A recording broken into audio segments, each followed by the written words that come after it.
ஹர ஹர சங்கர ஜெய ஜெய சங்கர மகா பெரியவா சரணம். உன் வீட்டு நிலைவாசல் முன்பு இந்த இரண்டு பொருட்களை மட்டும் நீ சேர்த்து கட்டிவிடு. உன்னுடைய வீட்டு நிலைவாசல் முன்பு இந்த இரண்டு பொருட்களை நீ சேர்த்து கட்டுவது மூலியமா உன்னுடைய 7 ஜென்ம பாவங்களும் தீரும். முக்கியமா பித்ருக்களுடைய ஆசீர்வாதம் கிடைக்காம பித்ருக்களுடைய சாபம் பெற்று உன்னுடைய வாழ்க்கையில நீ இவ்வளவு நாட்கள் பட்ட துன்பங்கள் அனைத்தையும் விடுபடுவதற்கு இந்த ஒரு பரிகாரம் பயனுள்ளதாகவும் மிகவும் சிறந்ததாக இருக்கும். இதற்கு முன்பு உன்னுடைய வாழ்க்கையில எத்தனையோ பிரச்சனைகள், ஏன் கடன் விஷயங்களா இருக்கலாம், இல்ல உங்களுடைய குடும்பத்துக்குள்ள ஏற்பட்டிருக்கக்கூடிய சொத்து பிரச்சனையா இருக்கலாம், இல்ல முக்கியமா சொல்ல போனா அண்ணன் தம்பிக்கு இடையில ஏற்படக்கூடிய பிரச்சனைகள்னு எத்தனையோ விஷயங்கள்னால நீங்க அனுபவப்பட்டு கஷ்டப்பட்டிருப்பீங்க. ஒரு சில நபர்கள்லாம் இன்னை வரைக்குமே வேலைக்கு போக முடியாம, சரியான வேலை கிடைக்காம, சரியான சம்பளம் கிடைக்காம இவ்வளவு நாட்கள் தவிச்சுக்கிட்டு இருக்கீங்க. இது அனைத்திற்குமே தீர்வா வீட்டு நிலைவாசல்ல இந்த பொருட்களை நீங்க சேர்த்து கட்டுனீங்கன்னா உங்களுடைய வாழ்க்கை முழுசா மாறிடும்.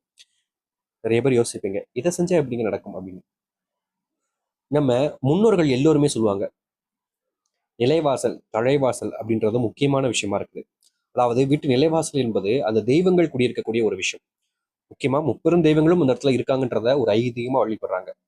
அனைவரும் தெரியும், புது வீடு கட்டுறாங்க அப்படின்ற போது எல்லா விஷயங்களும் செய்யும் போதும், அதாவது வீட்டில் இருக்கக்கூடிய உள் நிலைகளை வைக்கும் போதெல்லாம் பூஜையோ மற்ற விஷயங்களும் செய்ய மாட்டாங்க.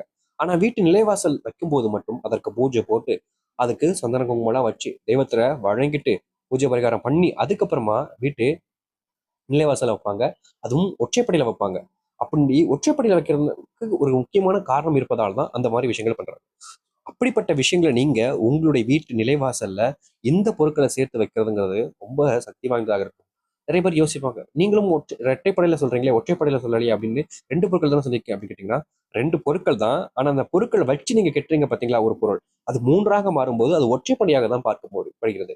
அதனால நீங்க இதை செய்றீங்கன்ற போது ஒற்றைப்படையில தான் நீங்க இதை செய்றீங்க. அதனால பயப்பட வேண்டிய அவசியம் கிடையாது. அதனால வீட்டு நிலைவாசல் முன்பு இந்த பொருட்களை நீங்க கட்டாயம் சேர்த்து வைப்பதுங்கிறது உங்களையும் சரி, உங்களுடைய குடும்பத்தார்களையும் சரி தலையெழுத்த மாற்றக்கூடிய மிகவும் சக்தி வாய்ந்த ஒரு பரிகாரமா இது இருக்கும்ன்றதுல மாற்று கருத்து இல்ல. சரி, அப்படி என்ன ஒரு பொருளை நீங்க சேர்த்து வைக்கணும்ன்ற கேள்வி வருதா? நான் சொல்றேன், பொறுமையா சொல்றேன், தெளிவா கேட்டுக்கிட்டு அதுக்கப்புறமா இப்படிப்பட்ட இந்த ஒரு எளிமையான பொருளை உங்களுடைய வீட்டுல சேர்த்து வைங்க. சரி, அதற்கு முன் நம்முடைய சேனலுக்கு நீங்கள் ஒரு புதிய பார்வையாளர் இருப்பினும் இதுவரைக்கும் நம்ம சேனலை நீங்க சப்ஸ்கிரைப் பண்ணாம பாக்குற போதும் சேனலை மறக்காம சப்ஸ்கிரைப் பண்ணிக்கோங்க. பக்கத்துல இருக்கக்கூடிய பெல் ஐக்கானையும் கிளிக் பண்ணிக்கோங்க. அப்பதான் நம்ம போடக்கூடிய அனைத்து தகவலும் உங்களுக்கு நோட்டிஃபிகேஷன் வந்து கொண்டே இருக்கும். முடிஞ்ச அளவுக்கு வீடியோவை ஸ்கிப் பண்ணாம பாருங்க. அப்பதான் நம்ம சொல்லக்கூடிய விஷயங்கள் அனைத்தும் உங்களுக்கு தெளிவாக புரியும். சரி, முதல் விஷயம், இதை யார் செய்யலாம் அப்படின்னு கேட்டீங்கன்னா, உங்களுடைய வீட்டில் இருக்கக்கூடிய பெண்களை வைத்து இதை செய்ய சொல்லுங்க. முக்கியமா இத பெண்கள் செய்வதுங்கிறது மகாலட்சுமியோட அம்சம் அந்த இடத்துல இருக்கிற பட்சத்துல, அதாவது இந்த வீட்டு நிலைவாசல்ல எப்போதுமே மகாலட்சுமி தாயுடைய ஆசீர்வாதம் இருக்குன்னு சொல்லுவாங்க. அப்படிப்பட்ட ஆசீர்வாதம் இருக்கக்கூடிய இடத்துல நீங்க உங்களுடைய வீட்டில் இருக்கக்கூடிய இப்படிப்பட்ட ஒரு விஷயத்த நீங்க செய்வதுங்கிறது சிறந்தாக இருக்கும். அதனால மகாலட்சுமி தாயாரை நீங்க முழுமையாக வேண்டிட்டு பெண்களை வச்சு இதை செய்ய சொன்னீங்கன்னா ரொம்ப நல்ல விஷயம். சரிங்களா? சரி, இப்போ நீங்க இதை உங்களுடைய வீட்டு நிலைவாசல் முன்பு வைக்கலான்னு முடிவு பண்ணிட்டீங்கன்ற போது இதற்கு என்ன பொருள் வேணும் அப்படின்ற கேள்வி இருக்கும். இதற்கு தேவையான விஷயம்ன்றது நீங்க சுத்தபத்தமா குளிச்சுட்டு செய்யுங்க.